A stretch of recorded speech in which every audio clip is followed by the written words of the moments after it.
The Brothers Bloom. You know, this is one of those odd cases where we're reviewing this film, and we saw it 9 months ago. Was it 9 months ago? Dude, it was last October. Really? Or actually last September. It was late September at Fantastic Fest. Rian Johnson came to town. He brought his film to Fantastic Fest. We all saw it. Now that it's picked up, it's being released by a company that isn't giving us press screenings. Oh, no. This movie, I'm surprised if anybody will even hear about it because it has no real promotion at all. I haven't even seen it before, like a trailer before any independent movies. But that's why we're talking about it here, because we saw this movie 9 months ago, and we all really loved it. Yeah, no, it is a good movie, and it does deserve to be seen. It's a shame that it probably won't be seen more, but it's a movie that tries to encompass a lot of things, and maybe that's why they don't know how to market it too much, because it's at its heart, it's somewhat of a comedy. Mm-hmm. It's a heist film, mm-hmm. and then it's even somewhat of a drama near its end. Yeah.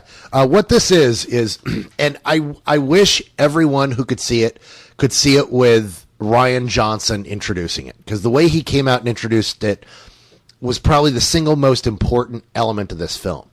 He came out and said, look, this is a con man movie. But you've all seen con man movies, and I wanted to make a con man movie that didn't con you at the end. That because they're con men, you're going to feel through the whole film that I'm going to pull the rug out from under you, and I promise you now, I'm not going to. And he doesn't. He makes a straight, great film that just happens to be about con men without trying to screw the audience. No, this movie relies heavy on its characters, because you have the Brothers Bloom, who at the beginning of the movie, they're introduced as boys, going from they're orphans. They're going from home to home, and they only really have each other to take care of. And at an early age, you get to see that they are natural-born cons. And of course, the Brothers Bloom are played by Mark Ruffalo and Adrian Brody. Mark Ruffalo is the one I had prepared, and you took that. I'm like, I'm sorry. Shit. You looking at me? That's why I brought it up. I thought you were going to do Adrian Brody. See, this is why we should rehearse. Well, we need to get the band back together. Yeah, so it's Adrian Brody and Mark Ruffalo play brothers. Yeah. Who are professional con men from the time they are kids. Right out of the womb, practically. And here they are, and one of them is done. He's tired. He's just fed up. He wants to have a real life with a real name and not be running a game on people.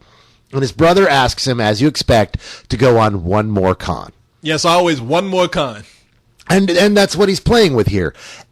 Except that it really works. He plays with the cliches and tells a really original, fresh story that feels really fun. In fact, the thing that most people compare this to, and I think at times unfairly, I think it's in a good way, this film feels a lot like Rushmore. It feels like Wes Anderson at his best. Yeah, no, it does have that feel to it, because I mean, right from the start, it has a very indie film feel to it. And that's not a bad thing. It's just that kind of story that you can't really nail down as one tight thing here.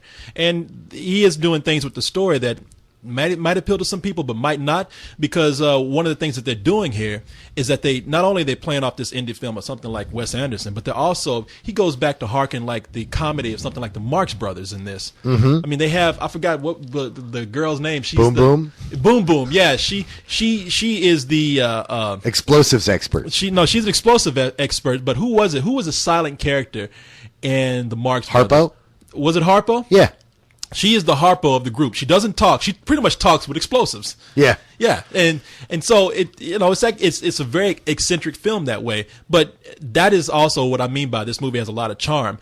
You have Adrian Brody, who we all identify with, because this guy, he, like you say, he's done. But then you have Mark Ruffalo, who is just pulling this guy in the whole time, and you can tell he gets a rush off of doing con games. Yeah. And he keeps pulling his brother back in. And when he says one more con, well, you know that this is going to be the wildest con that they do, because the last one has to be the craziest one. And of course, this con involves the ever beautiful Rachel Weisz. Yeah. She's a weird heiress in this movie. She has tons of hobbies that she's perfected because she's rich and bored. She's rich and bored, and so she just decides she's going to learn something.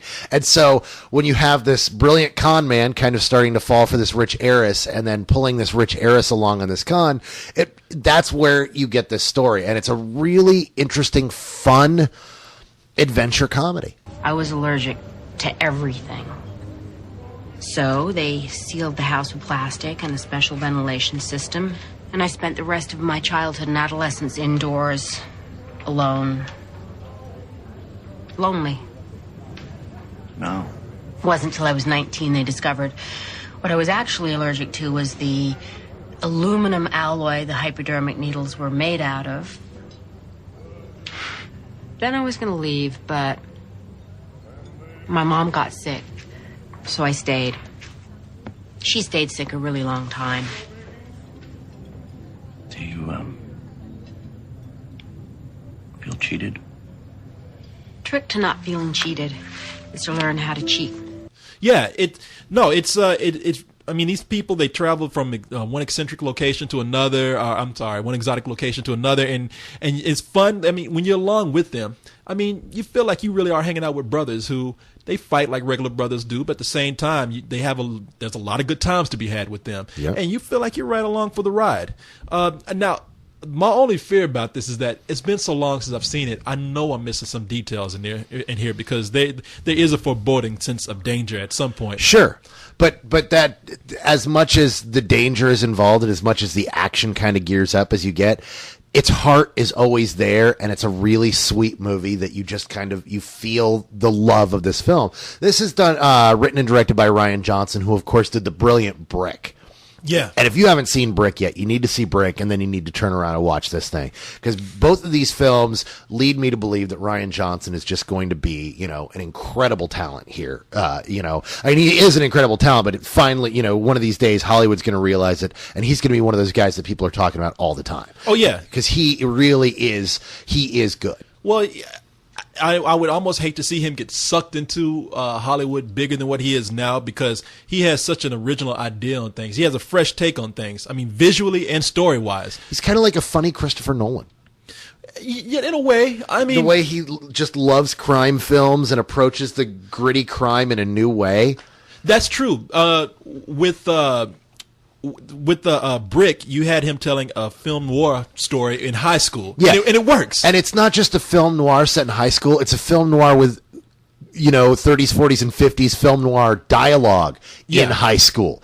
And it's and it totally works. And it's funny, and it's fresh, and it's completely different from anything else you've seen. And with this, that was a darker film. This one, he takes a whimsical take on something that is usually a dark story. I mean, he takes something that we would probably see in a David Mamet story, and he adds some whimsy to it, and he makes it something that's really fun to watch.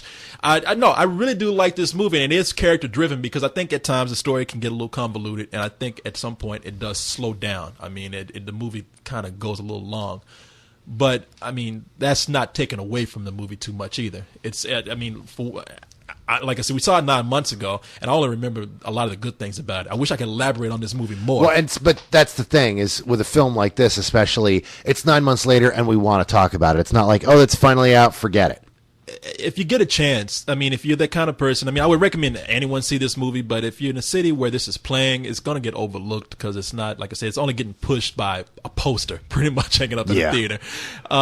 Some good performances in here. Like I said, Adrian Brody and Mark Ruffalo, they have this great chemistry. I mean, these guys, they chose two personalities that are great to play off of. Rachel Weisz is hilarious. I have a montage in there where she has learned everything from fencing to breakdancing, and to see her go through all this, I mean, it's funny. And we have the supporting characters in here like Robbie Coltrane, who comes in. I mean, and I think the girl's name is Bang Bang, by the way, Rinko Kikuchi. Oh, it's Bang Bang, not Boom Boom. Yeah, and she's cute if nothing else. She don't need to talk. And it's just a solid movie. I got to give it a full price, because I've seen it, and I'm going to turn around and pay full price again to see it this weekend. I really adore this film. You should absolutely seek it out. Online, I know that I think it's the first 7 minutes are available to watch. Do they have it online? I believe that we should, if we find it, we need to put it on with this review. If not, seek it out. I mean, it's very creative. I mean, I'm looking forward to seeing what Rian Johnson does next. And I would give this a full price also. So I would highly recommend that you see it if it's in your town. So absolutely. This isn't an adventure story. Well, I told